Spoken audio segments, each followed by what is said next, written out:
Sejam todos bem-vindos para mais um estudo do Livro dos Espíritos. Hoje, quarta-feira, estamos aqui para mais um estudo em que vamos continuar ainda no capítulo 1, que é o capítulo que trata dos Espíritos, e hoje vamos dar a forma e ubiquidade dos Espíritos, que é o ponto 3. Forma, modelo, a aparência, etc. Ubiquidade é a capacidade que o espírito tem de estar em diversos lugares, ou de estar como se estivesse presente em vários lugares ao mesmo tempo. Tudo isso é a palavra ubiquidade. Então vamos começar aqui com a pergunta 88 e antes de começarmos a ler a pergunta 88, vamos fazer já temos aquele velho pedido que temos ao longo desse tempo, que estamos ao longo desse tempo a falar.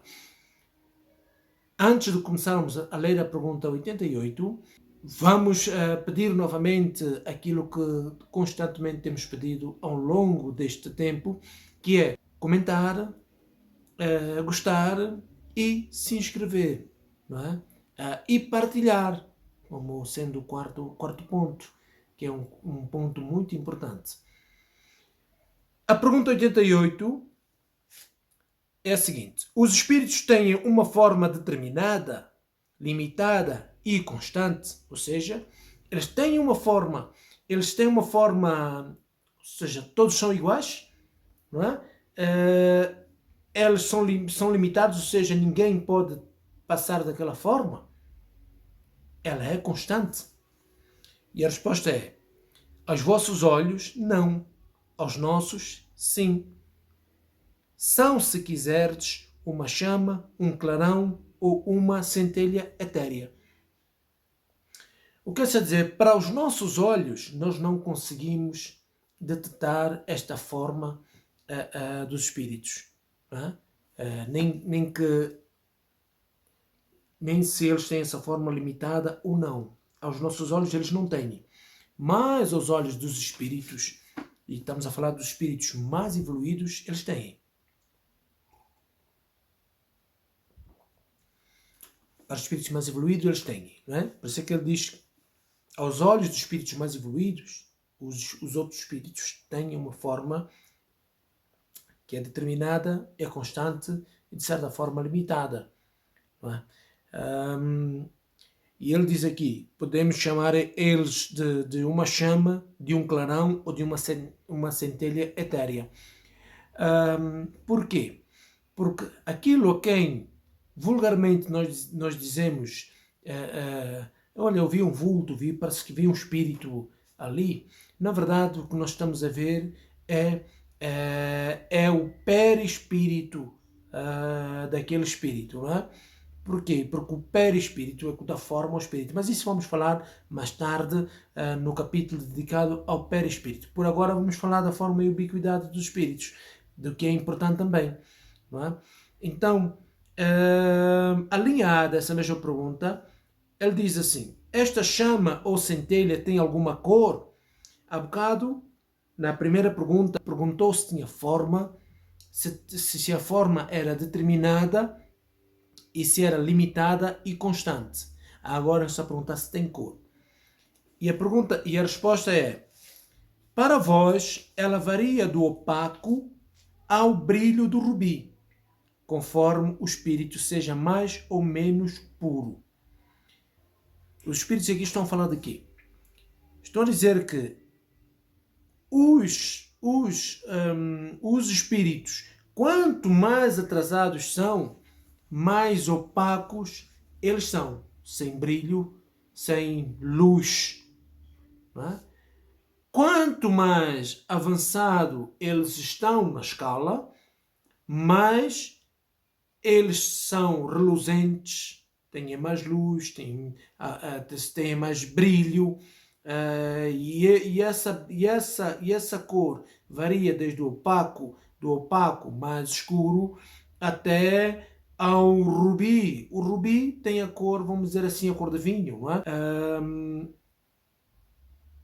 Aos espíritos mais evoluídos, eles têm essa cor mais bonita. não é? Essa cor do rubi. E Kardec faz aqui uma nota e diz assim: comumente representa-se os gênios como uma chama ou uma estrela na fronte. É uma alegoria que lembra a natureza essencial dos espíritos. É colocada no topo da cabeça porque aí está a sede da inteligência. Normalmente nós vemos os espíritos, os desenhos dos espíritos com uma auréola aqui, não é? Uma luz na parte da cabeça, tem a ver também com o próprio chakra coronário, não é? Quanto mais evoluído, maior é a luz, não é? E vamos para a pergunta 89.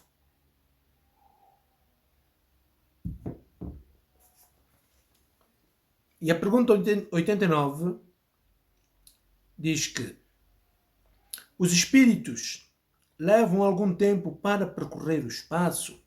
Agora ele está a perguntar sobre a locomoção dos espíritos. Como é que os espíritos se locomovem, não é? E ele diz que sim, porém rápido como o pensamento. Realmente ele está a dizer que os espíritos levam algum tempo a percorrer o espaço, seja lá que espaço for. Mas ele está a dizer que este tempo é tão rápido quanto o pensamento. Ele pensa e ele vai estar lá. Isto é, para os espíritos mais desenvolvidos, que já estão mais altos na linha da progressão, ou melhor, na escala do progresso, menos tempo eles levam. Mas os espíritos mais atrasados, os espíritos inferiores, estes levam mais tempo. Por quê? Porque toda lei, a lei do progresso, é assim, não é? Fazendo uma analogia com a nossa vida, os carros de 40 ou 50 ou 60 anos atrás não tinham a mesma velocidade que têm hoje, não tinham a mesma capacidade de travagem que têm hoje, não é? Apenas uma analogia, atenção. Porquê? Porque a própria lei do progresso também diz que quanto mais é evoluído um ser, maior são as capacidades que ele tem. Porque as capacidades de um ser angelical, de um ser crístico, não são as mesmas que a de um ser comum, um espírito que ainda está no início da sua evolução, ainda no início da escala espírita, que mais tarde vamos estudar a escala espírita aqui. Não é? Então não é a mesma coisa. Isto aqui ele está a falar, como é óbvio, dos espíritos mais evoluídos também. A linha A diz assim: o pensamento não é a própria alma que se transporta? O pensamento não é a própria alma que se transporta? E a resposta é a seguinte: o pensamento está em alguma parte. A alma também aí está, visto que é a alma quem pensa. O pensamento é um atributo. Então está a dizer que o pensamento é um atributo da alma. Não é do corpo. É um atributo da alma. E ele aqui está a falar, quando se refere à alma, está a falar da alma encarnada. Está a dizer que são espíritos que pensam. Seja no homem encarnado, seja no homem desencarnado. Então o pensamento é um atributo do espírito. Por isso que ele está a dizer que aqui o pensamento tem alguma parte, a alma também lá está. Né? Visto que é a alma quem pensa, porque o pensamento é um atributo da alma. A pergunta 90 diz a seguinte: o espírito que se transporta de um lugar para o outro tem consciência da distância que percorre e do espaço que atravessa, ou é subitamente transportado ao lugar onde quer ir? Então, quer dizer que ele, quando se transporta de um lugar ao outro, ele vai rápido, não tem a consciência, não vê o que é que se passa no meio do caminho, não é? Ele não sabe a distância que percorreu, não sabe nada, ele sai de um ponto ao outro rápido. E a resposta é as duas coisas. O espírito pode muito bem, se o quiser, dar-se conta da distância que atravessa. Mas também esta distância pode apagar-se completamente. Isso depende da sua vontade e ainda da sua natureza mais ou menos depurada, que é o que falamos no princípio.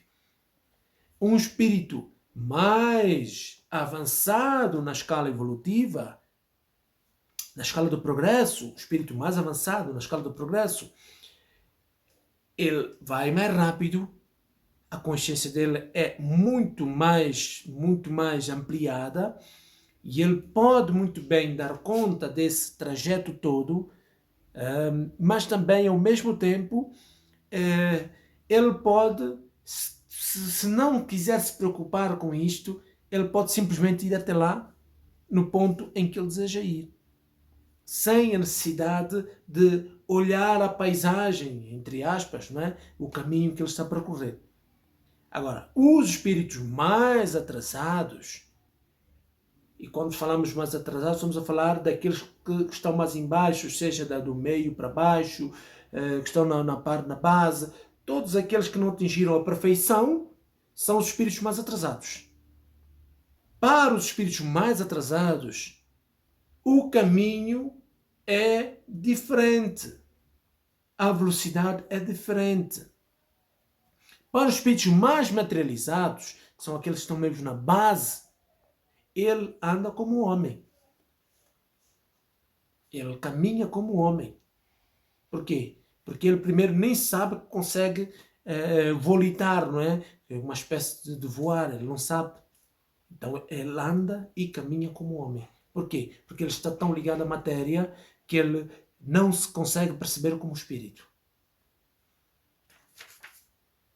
A pergunta 91 diz assim: a matéria opõe obstáculos aos espíritos? E aí agora estamos a dizer, será que a matéria é algo que atrapalha o espírito? E a resposta é não. Eles penetram tudo. O ar, a terra, as águas e até o fogo lhe são igualmente acessíveis. Mais uma vez, aqui estamos a falar de espíritos mais avançados. Espíritos mais desmaterializados. Os espíritos materializados se parecem muito como nós encarnados. Por quê? Eles não conseguem atravessar, porque eles estão tão densos que eles não conseguem atravessar a matéria, não conseguem atravessar uma porta, uma parede. Agora, os espíritos mais avançados, e não precisa ser muito avançado, um pouco só desmaterializados, eles já conseguem perceber de que a matéria é apenas para o homem encarnado, porque para o espírito não existe a matéria. Então eles atravessam. Então atravessam a água, o fogo, o ar, isso não diz nada para eles.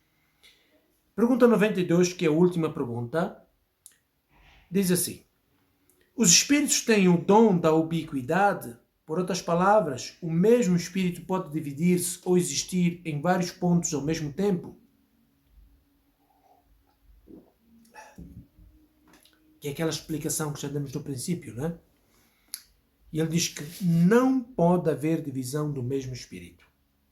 Porém, cada um é um centro que irradia em diferentes direções. E é por isso que parece estar em vários lugares ao mesmo tempo. Vês o Sol? Ele é apenas um. E, entretanto, irradia em todos os sentidos e emite os seus raios até bem distante. Apesar disto, ele não se divide. Então, o que é que está aqui a dizer? Está aqui a dizer que o espírito, já vimos que ele tem a velocidade do pensamento. Quanto mais evoluído, mais rápido ele é. Não é? Então, se ele quiser estar aqui e de repente aparece noutro lugar e depois volta para aqui, depois vai para lá e depois volta para aqui, não é? Eu posso dizer que ele está aqui ao mesmo tempo que está no outro lugar. O outro também diz, não, mas eu vi ele aqui, num outro espaço qualquer.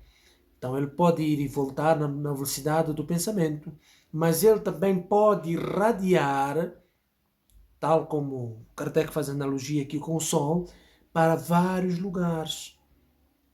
Né?